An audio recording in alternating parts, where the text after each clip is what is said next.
here to talk about women's education, but specifically I'm here to talk about that one time when I was 17 and I dropped out of girls' preparatory school. So, my parents, Greg and Alice, they're in the back. Give them all a shout out, because this story wouldn't happen without them. My parents, when I was growing up, always put the primo on my education. This is me in 8th grade with my 8th grade posse. Kirsty Brocker's also in the back, best friend since middle school. And so this is me with my dog Nani. We got her the year that I started in middle school, and she was always there for me when I came home crying because school didn't go so well. And that happened an awful lot because of a lot of the things that girls face when they're in school. I ended up being 16, and suddenly you can see the change that happened just with my appearance. Like I got real Kurt Cobain all of a sudden. And so what happens with girls in school is we put all of this emphasis on girls should be this and girls should be that, and getting girls into STEM. And I'm all for getting girls into science, technology, engineering, and math. That's super important. But what happens when you put girls in a box, whether it's you should stay home and be a mother and get married and be barefoot and pregnant, or God damn it, you need to be an engineer and why aren't you doing math, is that it's never good to put limits on girls. And as somebody who never easily fit into a box, the more pressure that was put on me in school, whether it was abstinence-only sex education, or telling me that I need to be good at science and math when, hello, I'm a writer, it never worked out very well. So when I was 17, my parents let me drop out of school. And suddenly, this became my classroom. This is me laying on the floor at the airport in LaGuardia. I'm reading about computer networking, I'm reading some philosophy texts, and suddenly everywhere was my school. And it was a huge leap of faith for my parents to let me drop out of school. What happened was at the end of 9th grade, I said, I can't do this anymore. I don't want to go back to GPS. You can't make me do this. They knew that I was depressed. They knew that I was suicidal. They knew that I wasn't in a good place. And they said, give it one more year.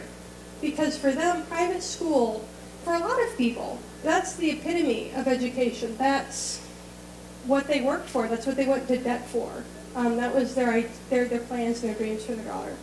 This is what happened when I dropped out, is I got to be tutored on a singular level by University of Chattanooga honors students in Spanish and math. They let me move to a hippie commune when I was 17. I got to take care of this llama for a summer. My parents took a huge risk. And what that told me at a really vulnerable age is that they believed in me.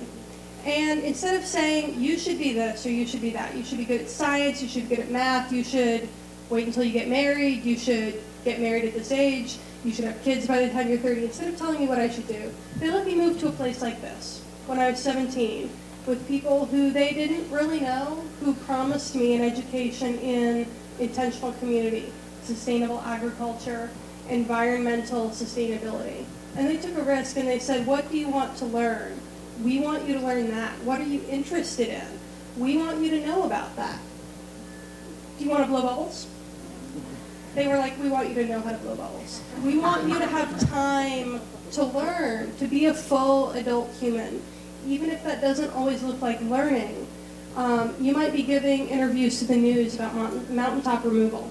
You might be about to get arrested for protesting a Walmart.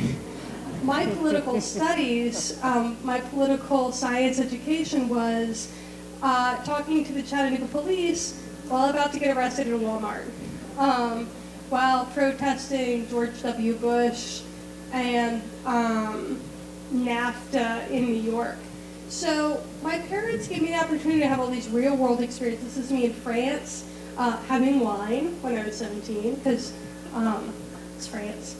And they gave me the very rare opportunity to learn about the world by experiencing it.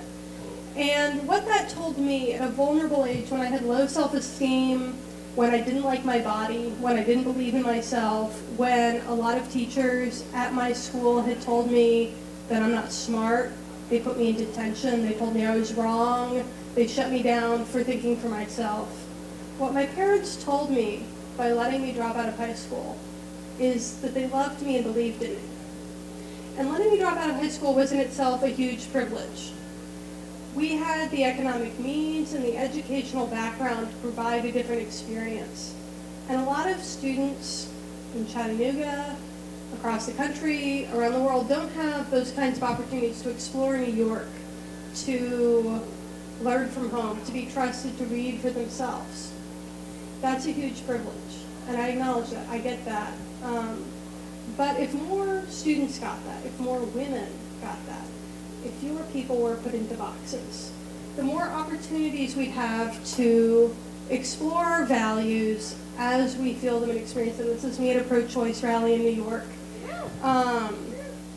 And instead of shutting me down, instead of saying, that's not appropriate for your age, you can't do this, my parents said, that's cool, you're interested in that. It was hugely valuable at that age just to get to see this personally for myself and to be told that I could be the author of my own story. And that if I wanted to write a different ending for myself, this is me at high school graduation, that I could write that ending and I could decide what it would look like. It wasn't up to my teachers, it wasn't up to society, it wasn't up to what I'm supposed to do. So at my high school graduation, I got to read a T.S. Eliot poem. And my dad wrote a really beautiful poem about me being trapped and finding my own way free. And so what I would encourage all of you to do for your daughters is to tell them that they can be the author of their own life story and decide how it's going to end.